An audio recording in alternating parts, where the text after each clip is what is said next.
¿Sabías que los romanos bebían más agua por persona que un ciudadano moderno?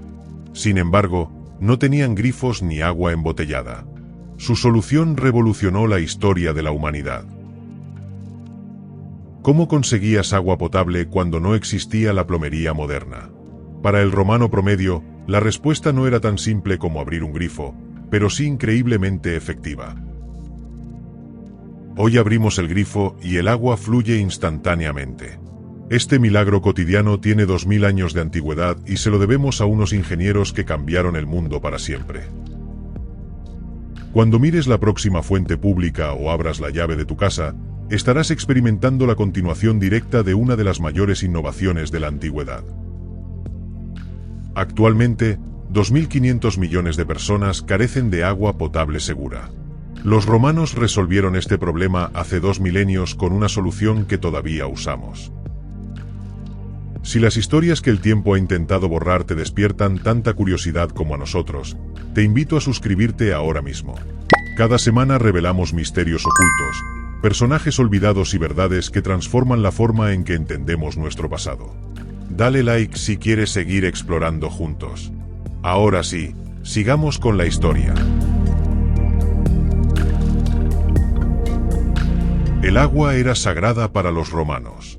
La diosa Aqua presidía sobre este recurso vital, y los mejores ingenieros del imperio dedicaban su vida a su distribución eficiente. Antes de Roma, las civilizaciones dependían de pozos y ríos locales. Esto limitaba el crecimiento urbano y exponía a la población a enfermedades que diezmaban ciudades enteras. Los ingenieros romanos observaron un problema fundamental. Las ciudades necesitaban más agua de la que sus fuentes locales podían proporcionar. Y así nació una revolución. El primer acueducto romano fue construido en 312 a.C. por Apio Claudio, el mismo que construyó la famosa Vía Apia. El Aqua Apia cambiaría para siempre la historia urbana. Esta primera maravilla ingenieril tenía 16 kilómetros de longitud y transportaba 75.000 metros cúbicos de agua diariamente. Todo utilizando solo la fuerza de la gravedad. El agua viajaba desde manantiales en las montañas albanas hasta Roma. Pero aquí viene lo fascinante. La mayor parte del acueducto era completamente subterráneo. La ingeniería romana no buscaba impresionar con estructuras visibles. Los acueductos elevados que imaginamos solo representaban el 5% del sistema total. El resto corría bajo tierra. La pendiente era crucial. Aproximadamente 34 centímetros de descenso por cada kilómetro. Demasiada pendiente erosionaba los canales, muy poca impedía el flujo adecuado. Para lograrlo, los ingenieros romanos inventaron la nivelación con plomada, técnica que permitía medir diferencias de elevación milimétricas a lo largo de kilómetros de terreno. Pero lo más impresionante no era la conducción del agua hasta la ciudad, sino su intrincado sistema de distribución urbana que llegaba a casi todos los ciudadanos. ¿Cómo pasaba el agua del acueducto a cada rincón de la ciudad? ¿Y cómo accedía el romano promedio a ella? La respuesta cambiaría la historia urbana para siempre. El agua llegaba a Roma mediante un ingenioso sistema que aprovechaba la gravedad. Pero una vez en la ciudad, entraban los castella aquae, depósitos elevados que regulaban el flujo. Estos castella eran torres de distribución ubicadas en puntos altos. Desde allí, el agua fluía por 3 sistemas paralelos destinados a diferentes usos y clases sociales. Frontino, supervisor de acueductos en el siglo I, escribió: «Con tal abundancia de agua, comparen, si quieren, las piscinas inútiles de los antiguos con estas nuevas y numerosas obras». La distribución seguía una estricta jerarquía. Primero los edificios públicos, luego las fuentes comunitarias, después las termas y finalmente, si sobraba, las mansiones privadas. El romano común no tenía agua corriente en casa.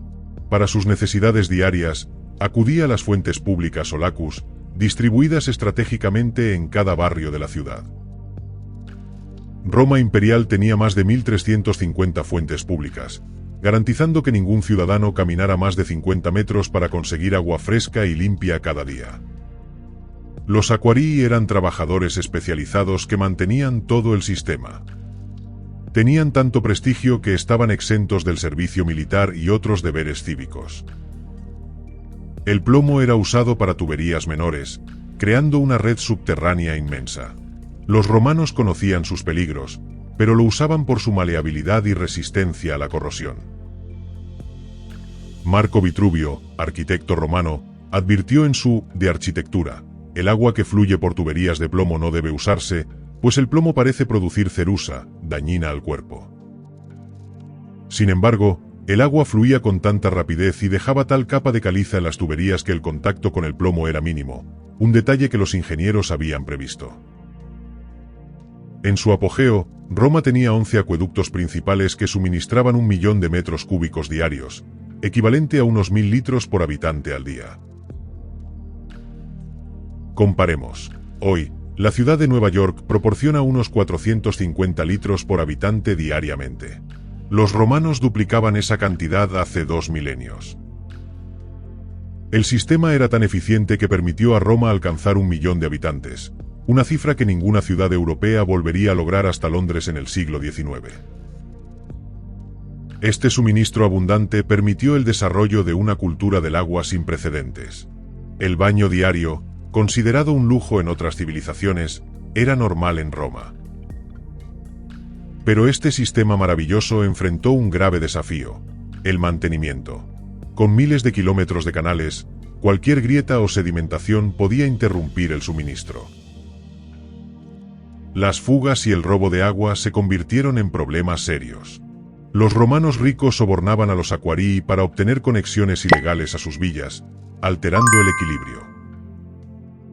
El emperador Augusto creó la primera administración pública del agua, la Cura Aquarum, dirigida por un senador de alto rango. Ningún recurso merecía mejor gestión. Frontino, al asumir este cargo, ordenó mapear todo el sistema hidráulico de Roma. Descubrió que el 30% del agua se perdía por fugas y conexiones ilegales.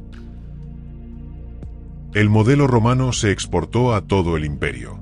Desde España hasta Siria, los acueductos llevaron la civilización romana mediante el agua limpia y abundante. En la Galia, el Pont du Gard transportaba 20.000 metros cúbicos diarios a Nimes. En Segovia, el acueducto de 28 metros de altura aún sigue en pie tras 2000 años. En Cartago, el acueducto de 132 kilómetros transformó una región desértica en una metrópolis próspera, demostrando que la gestión del agua podía vencer incluso al clima. Constantinopla recibió acueductos que llenaban enormes cisternas subterráneas como la Basílica Cisterna, capaz de almacenar 80.000 metros cúbicos para épocas de sequía. Los ingenieros romanos desarrollaron el hormigón hidráulico, que endurecía bajo el agua.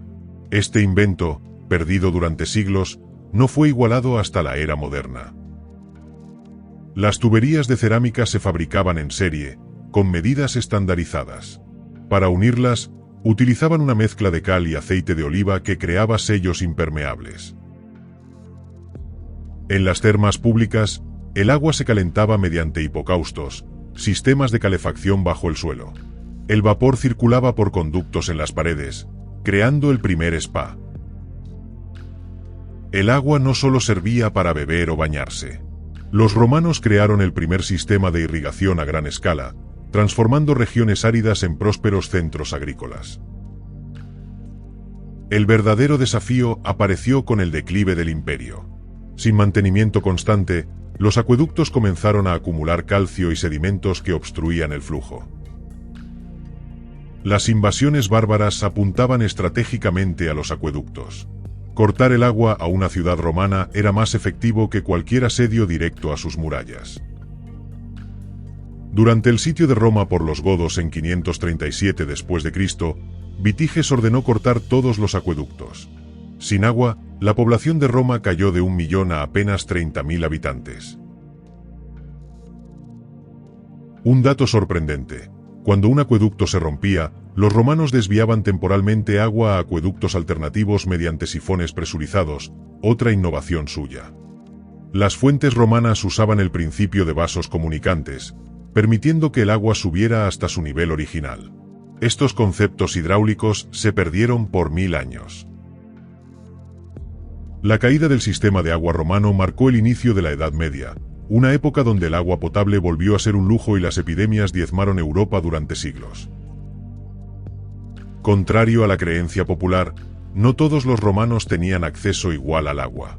La jerarquía social determinaba quién tenía prioridad, especialmente en tiempos de escasez. Los patricios contaban con conexiones directas a sus domus, pagando un vectigal o impuesto por el privilegio.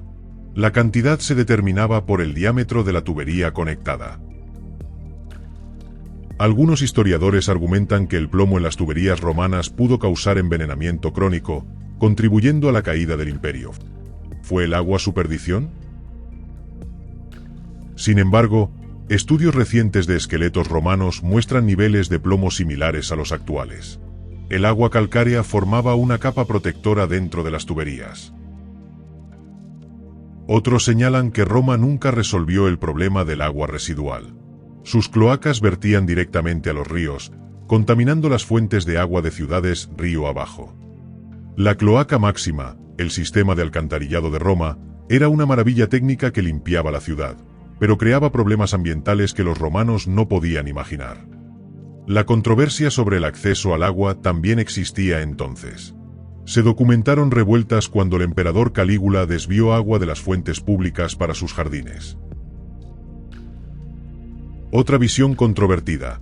Algunos historiadores creen que Roma fue víctima de su propio éxito. El agua abundante permitió un crecimiento urbano que eventualmente resultó insostenible. Las ciudades satélite alrededor de Roma quedaban sin agua suficiente, ya que todos los acueductos priorizaban la capital.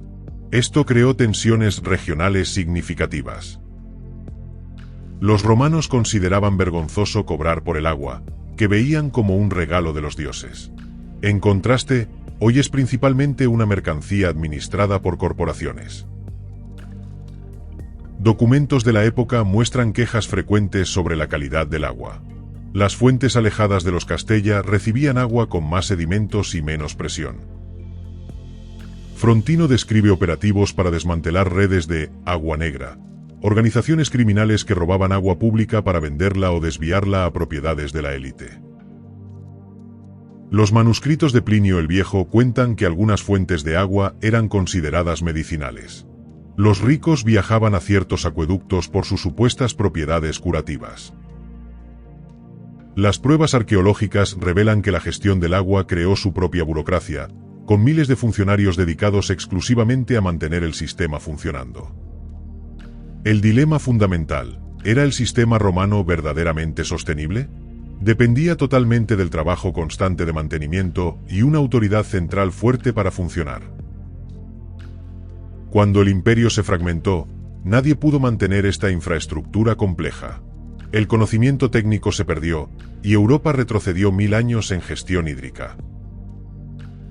A pesar del colapso, el legado hidráulico romano nunca desapareció por completo. Los monasterios medievales preservaron fragmentos de estos conocimientos en sus manuscritos.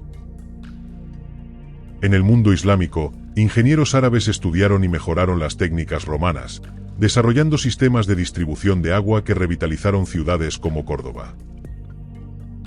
Las fuentes ornamentales de la Alhambra y otros palacios islámicos son herederas directas de la tradición romana, fusionada con innovaciones matemáticas árabes sobre fluidos.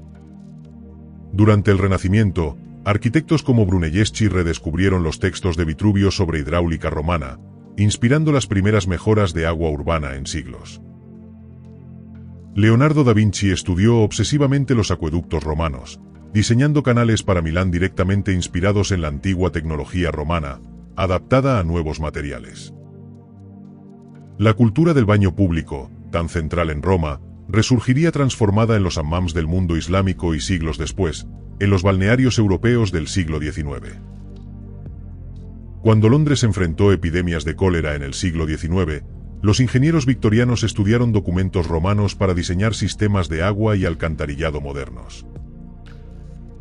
Joseph Bazalgette, que salvó Londres de la Gran Pestilencia, reconoció haberse inspirado en los principios de la cloaca máxima para su revolucionario sistema de alcantarillado.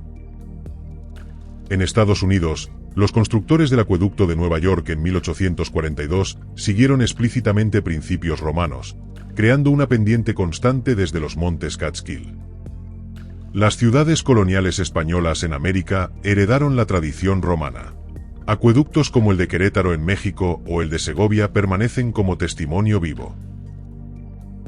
El principio romano de gestión pública del agua sobrevivió hasta el siglo XX.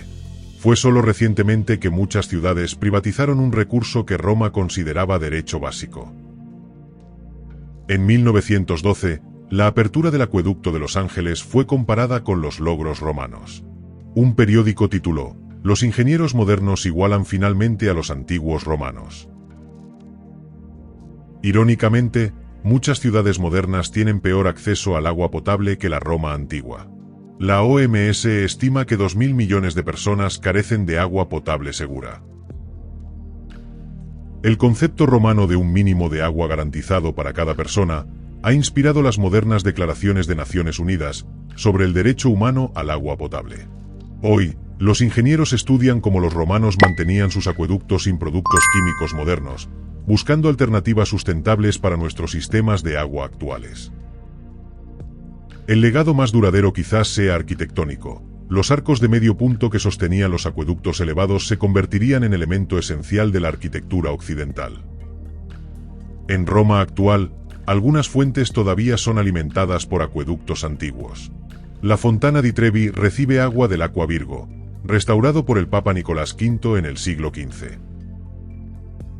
Los Nasoni, pequeñas fuentes públicas dispersas por Roma moderna, mantienen viva la tradición de acceso libre al agua, con cientos de puntos distribuidos por la ciudad. Cuando arqueólogos analizaron el contenido mineral del agua de fuentes romanas antiguas y modernas, descubrieron que la composición era idéntica después de 2000 años. En 2018, un equipo de geólogos demostró que el mortero romano usado en acueductos sigue endureciéndose con el paso del tiempo, a diferencia del cemento moderno que se degrada. La NASA estudia los métodos romanos de purificación de agua para aplicarlos en futuras misiones espaciales, particularmente su sistema de filtrado mediante capas de arena y carbón. El acueducto Pont du Gard en Francia atrae a 1 millón de turistas anuales. Los visitantes aún pueden caminar por el canal superior que transportaba agua hace 2 milenios. En España, el acueducto de Segovia siguió funcionando hasta 1973. Ninguna otra estructura ingenieril en el mundo ha estado operativa durante casi 1900 años continuos. Comparamos modernidad con antigüedad. La presa Ober tiene una expectativa de vida de 100 a 200 años. Acueductos romanos funcionaron más de 1500 años sin mantenimiento moderno. La crisis climática actual ha llevado a ingenieros a reexaminar los sistemas romanos de captación de agua de lluvia, particularmente relevantes en regiones con sequías crecientes. Las cisternas romanas, enormes depósitos subterráneos que almacenaban agua para emergencias, están siendo replicadas en ciudades modernas como soluciones sostenibles. Un estudio de 2020 demostró que el sistema romano de distribución por gravedad es energéticamente más eficiente que nuestros sistemas modernos basados en bombeo eléctrico. Investigadores de Oxford calcularon que Roma antigua producía solo un 1% de la huella de carbono que requiere la distribución moderna de agua, un modelo crucial para nuestro futuro. El principio romano de agua primero para necesidades públicas está regresando a ciudades modernas que priorizan fuentes comunales durante sequías antes que usos privados. Durante la sequía en Ciudad del Cabo en 2018, los planificadores urbanos reexaminaron el modelo romano de almacenamiento y distribución comunitaria como alternativa viable. Las modernas ciudades esponja en China aplican el principio romano de capturar cada gota de lluvia, con estructuras urbanas diseñadas para maximizar retención de agua. El futuro del agua urbana podría parecerse más al pasado romano que al presente industrial, sistemas descentralizados, de bajo mantenimiento y basados en gravedad. La principal lección del sistema romano es su redundancia intencional. Al tener múltiples acueductos, una falla en uno no comprometía el suministro total de la ciudad. Hoy, muchas ciudades dependen de una sola fuente de agua, creando vulnerabilidades que los ingenieros romanos considerarían inaceptables para cualquier asentamiento importante. Los romanos mantenían registros exhaustivos de cada reparación. Estos libros de mantenimiento detallaban materiales, técnicas y diseños que permitían conservar el conocimiento. Otra lección crucial: los romanos nunca separaron ingeniería de estética. Sus estructuras eran funcionales pero hermosas, elevando el agua de necesidad básica a expresión cultural. La transparencia en la gestión del agua era principio fundamental. Frontino publicaba informes detallados del estado de cada acueducto, accesibles a cualquier ciudadano. El concepto de Curator Aquarum romano ha evolucionado hasta nuestras modernas agencias de protección ambiental, responsables de garantizar agua limpia para todos. Los romanos entendieron el valor de la inversión pública. Un acueducto costaba lo equivalente a 25 años de ingresos tributarios totales, pero garantizaba prosperidad por siglos.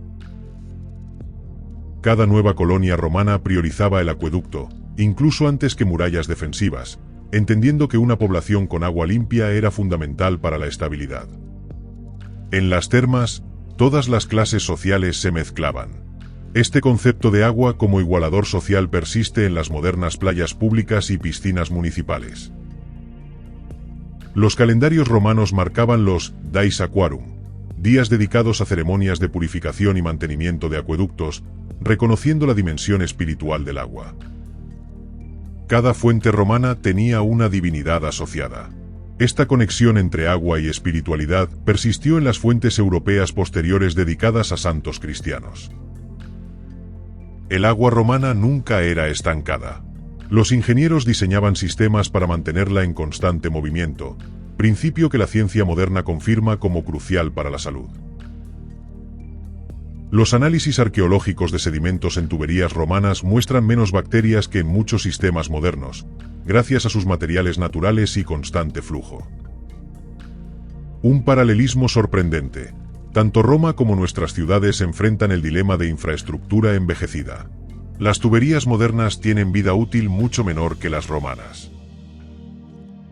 El mayor logro romano no fue técnico sino social: crear una cultura donde el acceso al agua limpia era considerado derecho fundamental, no privilegio de élites. Hoy, cuando 771 millones de personas carecen de acceso básico al agua potable, la visión romana de agua para todos parece no menos revolucionaria que hace 2 milenios.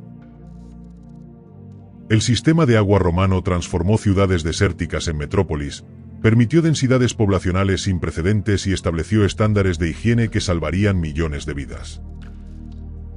Ninguna otra tecnología antigua tuvo tanto impacto en la vida cotidiana como los acueductos. El romano promedio utilizaba más agua que muchos ciudadanos modernos. La caída de este sistema precipitó Europa a siglos de enfermedades transmitidas por agua contaminada. El conocimiento romano no sería recuperado hasta el siglo XIX. Las 500.000 muertes anuales actuales por enfermedades relacionadas con agua contaminada son un recordatorio de que aún no igualamos el logro romano a escala global. El agua potable accesible permitió a Roma concentrar energía en arte, literatura, ciencia y derecho. No es coincidencia que el florecimiento cultural siguiera a los acueductos. Quizás la lección más profunda es que el verdadero progreso no está en la tecnología misma, sino en garantizar que sus beneficios lleguen equitativamente a todos los ciudadanos. Los romanos entendieron que el agua es más que un recurso, es un derecho fundamental. Esta perspectiva está regresando tras décadas de considerar el agua como simple mercancía. La próxima vez que abras un grifo, piensa en los ingenieros romanos que caminaron kilómetros midiendo pendientes milimétricas para que el agua fluyera sin esfuerzo aparente. Imagina una ciudad antigua donde cualquier habitante, sin importar su riqueza, tenía acceso a agua limpia a menos de 50 metros de su hogar. ¿Podemos decir lo mismo hoy? El agua, como decía Plinio, es el elemento que domina a todos los demás. Los romanos comprendieron esta verdad y construyeron una civilización entera alrededor de este principio. Las ruinas de acueductos que persisten después de 2 milenios nos recuerdan que las verdaderas obras maestras de ingeniería sobreviven a sus creadores por generaciones.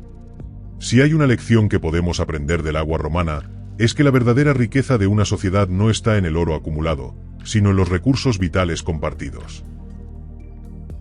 Como dijo Frontino, con tal abundancia de estructuras indispensables para la vida, compárese, si se quiere, las pirámides inútiles o las obras célebres pero inservibles de griegos. El agua conectó el Imperio Romano física y culturalmente. Hoy, en un mundo enfrentando crisis hídricas sin precedentes, ese legado de gestión del agua es más relevante que nunca. ¿Te ha sorprendido descubrir cómo bebían agua los romanos?